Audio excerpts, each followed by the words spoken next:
C'est la première fois qu'il s'adresse ainsi directement sur un sujet brûlant aux Marocains de la diaspora. Samedi, le roi du Maroc, Mohamed VI, a appelé à un front commun pour contrecarrer le fanatisme des djihadistes, exhortant les Marocains de la diaspora à se faire les défenseurs. Le souverain Alaout, un commandeur des croyants, qui s'exprimait dans un discours à la nation, a invité les 5 millions de Marocains vivant en Europe et dans le reste du monde à rester attachés aux valeurs de leur religion et à leur tradition séculaire face à ce phénomène qui leur est étranger. Nous sommes tous visés. Quiconque pense ou croit en ce que je dis est une cible potentielle pour le terrorisme qui a déjà frappé le Maroc, puis l'Europe et de nombreuses régions du monde. Face à la prolifération des obscurantismes répandus au nom de la religion, tous musulmans, chrétiens et juifs doivent dresser un front commun pour contrecarrer le fanatisme, la haine et le repli sur soi-même sous toutes les formes. Nous condamnons vigoureusement le meurtre d'innocents et le meurtre d'un prêtre dans l'enceinte d'une église est une folie impardonnable, a souligné le roi en référence à l'assassinat d'un prêtre le 26 juillet dans le nord-ouest de la France, égorgé par 2 djihadistes alors qu'il célébrait la messe matinale. L'Europe et en particulier la France est la cible depuis 2015 d'une vague d'attentats djihadistes meurtriers. Des citoyens européens d'origine marocaine ou binationaux sont impliqués dans plusieurs de ces attaques perpétrées sur le sol français ainsi qu'en Belgique. Chante d'un islam tolérant et modéré, le Maroc se positionne dans le monde musulman, en particulier en Afrique, comme le maillot fort de la lutte contre le djihadisme. Le souverain est la figure protectrice de tous les musulmans du pays et appelle régulièrement ses concitoyens à pratiquer un islam de paix. Le roi Mohamed VI affirme par la suite que les terroristes qui agissent au nom de l'islam sont des individus égarés condamnés à l'enfer pour toujours.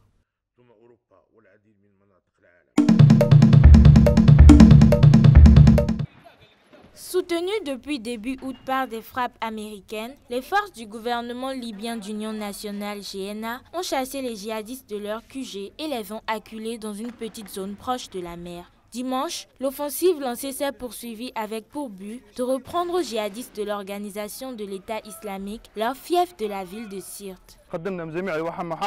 Nous avons gagné du terrain sur tous les fronts, dans le quartier Dollar, sur le front de Ouagadougou et dans le quartier numéro 2. L'ennemi est en train de perdre et le moral des troupes est haut. Nous les poursuivrons pour les chasser de Libye un à un. Où qu'ils aillent en Libye, nous les poursuivrons. La Libye est unie de l'est à l'ouest. Nous les vaincrons si Dieu le veut.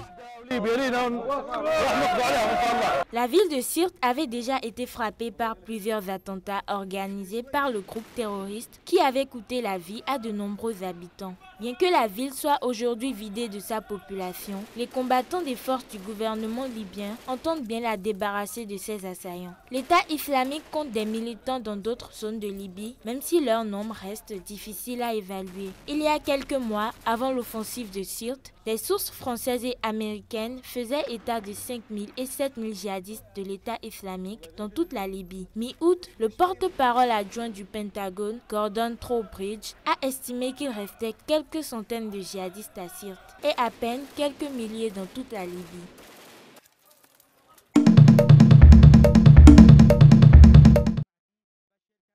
Suite à la suspension du système S-300 en 2010 par la Russie, l'Iran a montré pour la première fois dimanche son nouveau système de défense anti-aérien Bavar 373. Un système construit localement et comparable au S-300 russe, témoignant de sa détermination à développer ses capacités militaires malgré les inquiétudes de l'Occident.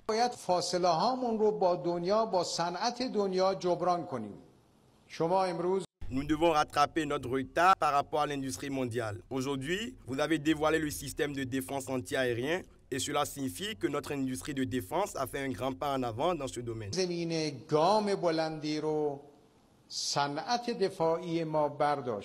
Le général de Gaulle avait annoncé en mai l'entrée en production du système Bavar 373 en expliquant qu'il était capable de détruire des missiles de croisière, des drones, des avions de combat et des missiles balistiques. L'Iran a décidé de se lancer dans ce projet lorsque la Russie avait suspendu en 2010 un contrat conclu 3 ans plus tôt pour la livraison du système S-300 à cause des sanctions. Celle-ci avait été imposée par l'Occident et l'ONU pour pousser Téhéran, accusé de chercher à se doter de l'arme nucléaire, à cesser ses activités nucléaires sensibles. L'Iran, avec son nouveau système de défense, reste optimiste pour une évolution de son industrie militaire.